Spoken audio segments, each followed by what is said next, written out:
Hello good people, welcome to my YouTube channel.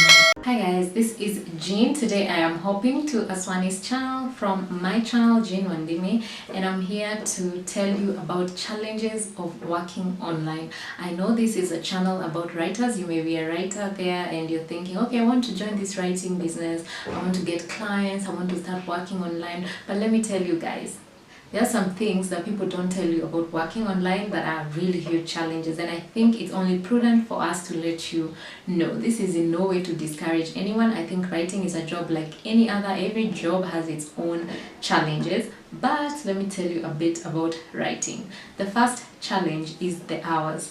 One thing people didn't tell you about writing is that you have to clock long hours. Sometimes the client may want you to send a job by a certain time. Let's say somebody may want you to work on a job, and all the things that people see is the word count. Maybe you see that, oh, this is 5,000 words. 5,000 words are not a lot. I can do them in a day. Let me tell you, when you're working on a very serious piece, 5,000 words can easily take you from a day to more than a day, and sometimes even longer. If let's say you are the one who is editing your text, sometimes I have pulled all-nighters because of writing work, and it's so annoying. The next thing is that you will not always feel like writing. There are times when you get writer's blocks and you really hate to open a Microsoft Word document. There are times I have work and I just look at my computer and I'm like, oh my god, who is writing all these things? But let me tell you guys, there are other days when you're in the zone, you've put your playlist on and you're typing, and you're so happy, things are flowing. Those are the good days. But there are other days, guys, when nothing seems to make sense. Even the assignment itself, let's say if you're doing ghostwriting, copywriting, everything is really annoying and words are not coming in, and there's nothing you can do on such a time. So when this happens, what I like to do is just walk out of the house, because I work from home.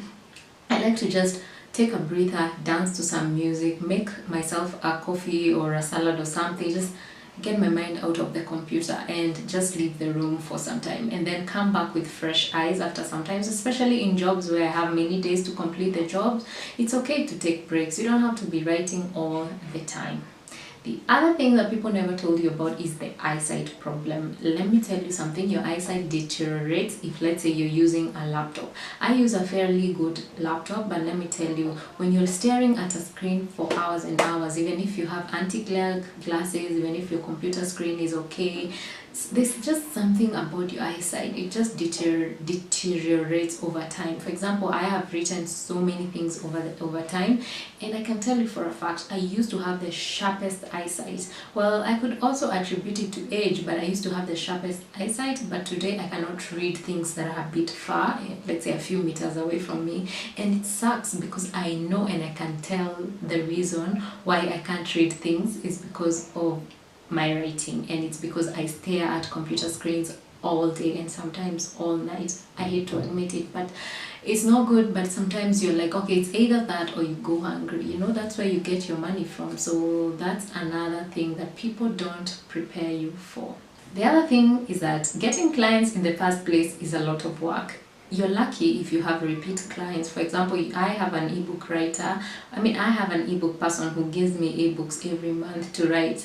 But if you don't have clients, you have to really set aside time to look for the clients. You know how they say like searching for a job is a job in itself? That's the same with these online jobs, because the writing the pitch and convincing the person to hire you, well, you know, they've also gotten many other proposals from people. It's crazy in the long run. Like sometimes you just want to pick orders and just work on them. So let me tell you, you have to be very good at pitching. And on my channel, Aswani will talk about how to pitch and how to get for online jobs. She'll also talk about sites that you can look for these jobs. The best thing about writing is that it's very wide. There is copywriting, there is ebook writing, there is report writing, there's ghost writing. Like there are over 30 types of writing. So you need to look at what are you best skilled at, 2 or 3 types of writing, perfect those, and then now look for the sites, because you can't just tell someone, okay, I want to be a writer, I want to make money writing, but you don't even know what type of writing you do. So sometimes people ask me, hey Jean, I saw your video about working online, I want to start working online, but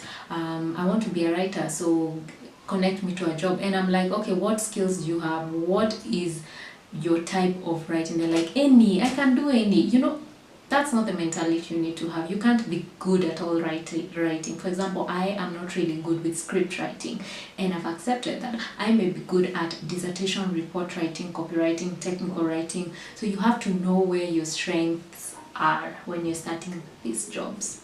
The next thing is that if you work from home, your home becomes your office, and your working hours kind of bleed into your social hours, and people rarely talk about this. So the best thing to know is that you need to have a specific office or a small section in your living room. If you don't have an extra room, a small section in your living room that becomes your office, and you report to your office as you would a normal job. So you go there, you do your writing, and at a specific time. For example, for me, when it's 5 p.m, I know to start working out. Regardless of what I am doing, I need to just close everything, start working out, and just take a walk and get out of the house. Because let me tell you, back then there wasn't that time, and I used to work constantly, and I was like a robot. Constantly dishes are piling up, you're just working.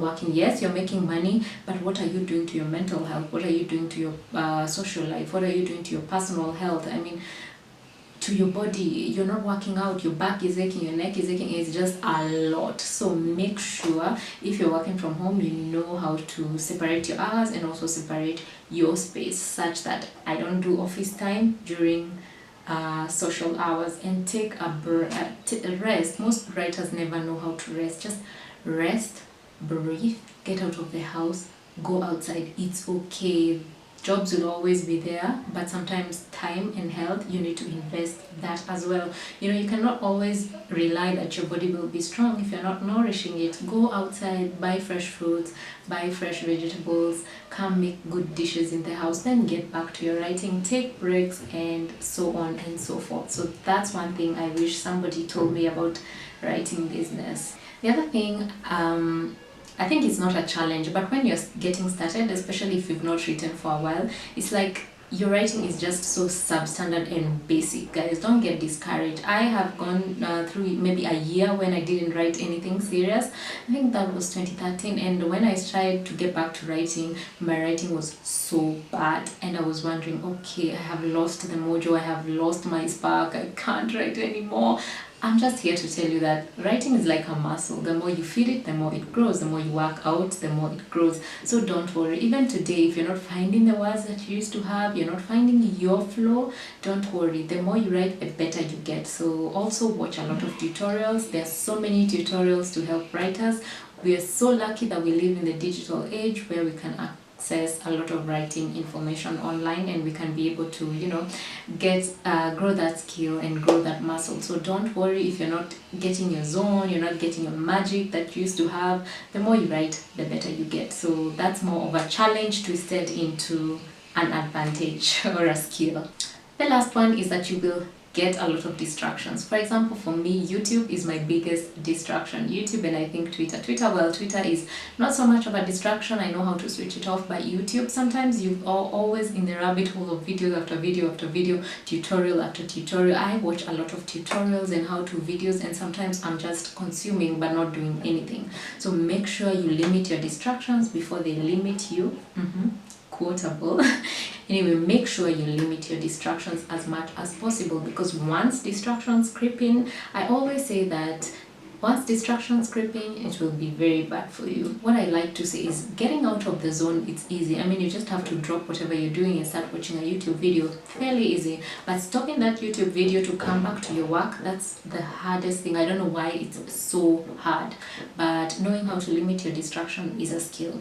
Anyway, guys, thank you for watching this video. Remember to also go check out my channel, Jean Wandimi. We have done 2 videos with Aswani tackling online working, and I'm sure you'll find those videos helpful. Remember also to check out Aswani's videos down below and my videos on my channel as well.